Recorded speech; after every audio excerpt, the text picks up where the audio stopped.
ہجوم میں 2-3 طرح کے لوگ ہوں جن میں سے ایک ان کے قابو آ گیا اور اس سامنے پیش بھی کر دیا گیا.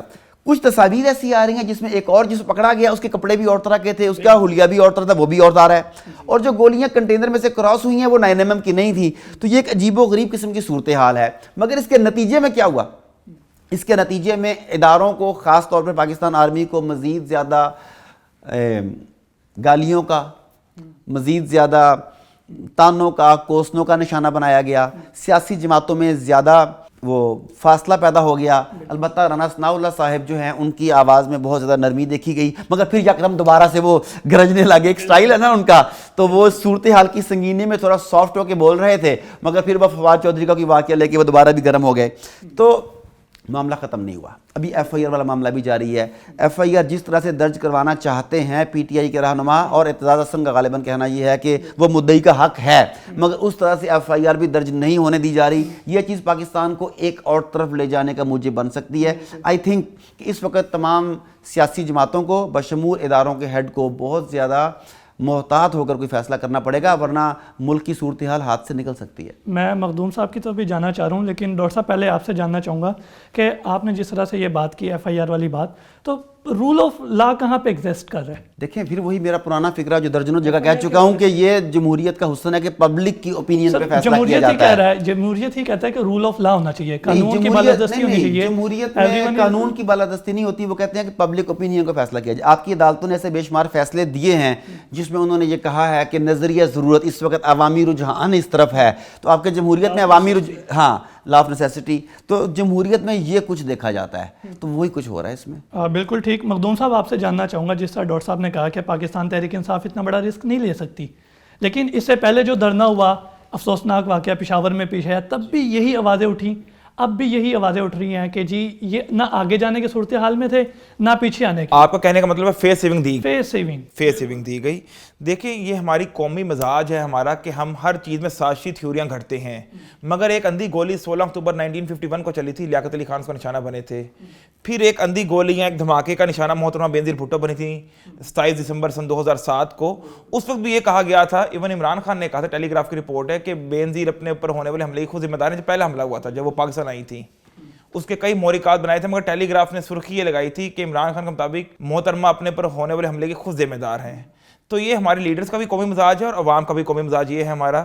مگر ہم اس حملے کو اس تناظر میں دیکھتے ہیں کہ واقعتاً یہ حملہ کیا. میں ڈاکٹر صاحب کی بات سے فلی ایگری کروں گا کہ کوئی لیڈر اس طرح سے, جب فوج بھی اس کے خلاف ہو ایک طرح سے, کیونکہ وہ ڈائریکٹ حملہ آور ہے, نام لے کے جرنیلز پہ تنقید کرتے ہیں, مرکزی حکومت بھی ان کے خلاف ہو, تو کوئی اتنی بڑی سازشی تھیوری نہیں گھڑ سکتا کہ خود زخمی بھی نہ ہو اور اپنے آپ پہ فیصل جوید رنگ مل کے آ جائیں اور ذرات کی ایکٹنگ کریں. ایسا نہیں ہو سکتا. ہاں لیکن بینگ اے لا اسٹوڈنٹ, آپ بھی لا اسٹوڈنٹ ہو, دیکھو ایم ایل آر ہوتی ہے, F I R without medical legal report درج نہیں ہوتی, اور ایم ایل آر کے لیے حکومت نے چند ڈاکٹرز مختص کیے ہوتے ہیں اور چند سرکاری ہسپتال مختص کیے ہوتے ہیں. اب شوکت خانہ میں کینسر ہاسپٹل ہے, وہاں پہ کوئی آرتھوپیڈک یا کوئی او پی ڈی تو نہیں ہے نا وہاں پہ, تو وہاں پہ علاج کیا, چلیں وہاں پہ بھی علاج کر لیا, مگر جناح ہسپتال سے ڈاکٹرز کی ٹیم گئی, ان کے ساتھ بھی ان کا رویہ کوئی خاص نہیں تھا. تو اس لیے جو ایک عام ذہن ہے وہ ایسے سوالات گھڑتے ہیں. مگر ہمیں یہ یقین رکھنا چاہیے کہ خدا نہ خاصہ اگر وفات ہو جاتی, ڈیتھ ہوئی تھی, قتل ہوئی تھی, تب تو یقین آ جانا تھا لوگوں کو, لیکن حملہ ہوا, ان پہ انہیں گولیاں لگیں, ذرات کے زخم آئے, یہ ساری بات کی بات ہے. مگر بدقسمتی یہ بھی ہے مجیب کہ آج تک ہمیں یہ نہیں پتہ چل سکا کہ لیاقت علی خان کا قاتل کون تھا. سید اکبر تھا یا گولی پوچھ سے لگی, سینے سے لگی, کون تھا, اسے موقع پر مار دیا گیا جو مبینہ قاتل تھا. محترمہ کا آج تک پوسٹ مارٹم رپورٹ ان کی ہوئی نہیں تھی کیونکہ پوسٹ مارٹم کنڈکٹ ہی نہیں کیا گیا تھا. ہمیں نہیں پتہ چل سکا ان کو لیور لگنے سے گاڑی کا ڈیتھ ہوئی یا گولی کا نشانہ بنے یا بم دھماکے کے ذرات آئے, ان کے قاتل بھی آج تک نامعلوم ہے. تو اب مزید قوم کسی اور سانے کا مطمئن نہیں ہو سکتی. ہم کسی اور, جتنی پولرائزیشن سوسائٹی میں ہو چکی ہے, جتنی تقسیم در تقسیم کا شکار ہم ہو چکے ہیں, اداروں کو مورد الزام ٹھہرایا جا رہا ہے, تو مزید قوم کسی سانے کا انتظار نہیں کر سکتی.